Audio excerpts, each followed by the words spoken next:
Josué capítulo 1, versículos 7 e 8 está escrito: Somente seja forte e muito corajoso, tenha o cuidado de obedecer a toda a lei que o meu servo Moisés lhe ordenou. Não se desvie dela, nem para a direita, nem para a esquerda, para que você seja bem-sucedido por onde quer que andar. Não deixe de falar as palavras deste livro da lei e de meditar nelas de dia e de noite, para que você cumpra fielmente tudo o que nele está escrito. Só então os seus caminhos prosperarão e você será bem-sucedido. Nesse momento de pandemia, existe uma discussão a respeito das atividades que devem ser mantidas ou não, as chamadas atividades essenciais.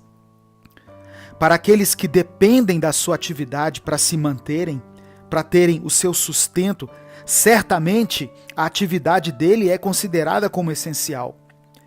Mas infelizmente, na opinião dos governantes, algumas pessoas não devem exercer o seu trabalho nessa hora, para que a disseminação do vírus seja contida, principalmente nesse momento em que já são contabilizadas tantas mortes.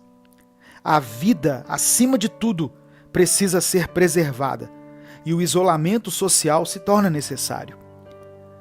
Mas quando nos referimos à nossa vida espiritual, se quisermos permanecer saudáveis no nosso espírito, algumas atividades são essenciais, porque elas vão ajudar a manter a nossa comunhão e a nossa intimidade com Deus. E isso é a base para uma vida espiritual consolidada. Quando lemos a orientação que o Senhor deu a Josué, que vivia um momento de grande desafio na sua vida, podemos aprender algumas atividades primordiais que vão nos ajudar a manter o equilíbrio e até mesmo a sanidade nesse tempo de crise. A primeira delas é a obediência à palavra. Deus diz a Josué que tivesse o cuidado de obedecer a toda a lei que o Senhor havia revelado a Moisés. Fala de uma vida de obediência e santidade. Às vezes, durante esse tempo de isolamento, nós seremos tentados a incluir na nossa vida e na nossa rotina hábitos e práticas que desagradam a Deus. Coisas que aparentemente vão até aliviar a nossa ansiedade, como as drogas, as bebidas, a pornografia e tantos outros pecados que podem até nos proporcionar um prazer momentâneo, mas desagradam profundamente a Deus. A vontade do Senhor é que sejamos santos, não importa a situação ou as circunstâncias que estivermos enfrentando.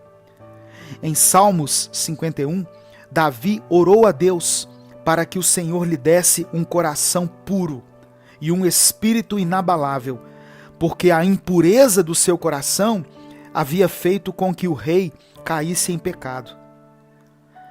A segunda atitude que é proposta a Josué e que podemos considerar como atividade essencial para uma vida espiritual abençoada é falar da palavra de Deus e meditar nela todos os dias.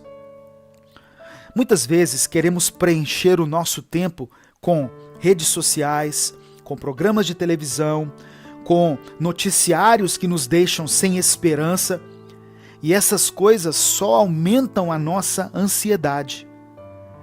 É importante tirarmos um tempo do nosso dia para ler, estudar e refletir na palavra de Deus.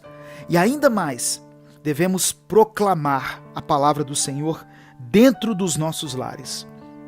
Deuteronômio capítulo 6 diz que a palavra de Deus deve estar dentro do nosso coração e que devemos ensiná-la com persistência aos nossos filhos, falando dela quando estivermos sentados em casa, andando pelo caminho, ao deitar e ao levantar. Eu sei que é um costume pouco comum na maioria das famílias, mas ele precisa ser cultivado na nossa rotina para que se torne um hábito entre as futuras gerações. Eu quero orar por você. Pai amado e querido, nós nos rendemos a Ti com todo o nosso ser e nos submetemos aos ensinamentos contidos na Tua palavra. Que nesse momento de crise, de pandemia e de isolamento, onde estamos expostos em nossas emoções e tendo a nossa fé testada todos os dias, nós possamos nos aproximar ainda mais do Senhor, pois somente assim poderemos ser vitoriosos diante desse grande desafio que se coloca à nossa frente. Cria em nós um coração puro e grava a Tua palavra dentro do nosso coração, para não pecarmos contra Ti. Revela, Senhor, a todos aqueles que forem alcançados por essa mensagem, aquilo que é essencial para mantermos o nosso equilíbrio espiritual e emocional. É isso o que nós te pedimos, em nome de Jesus. Amém. Compartilhe essa mensagem, ela pode transformar a vida de alguém. Inscreva-se no nosso canal e se torne membro se quiser apoiar o nosso projeto. Deus te abençoe. Eu sou o pastor Edivaldo Oliveira e esse foi mais um Minuto com Deus.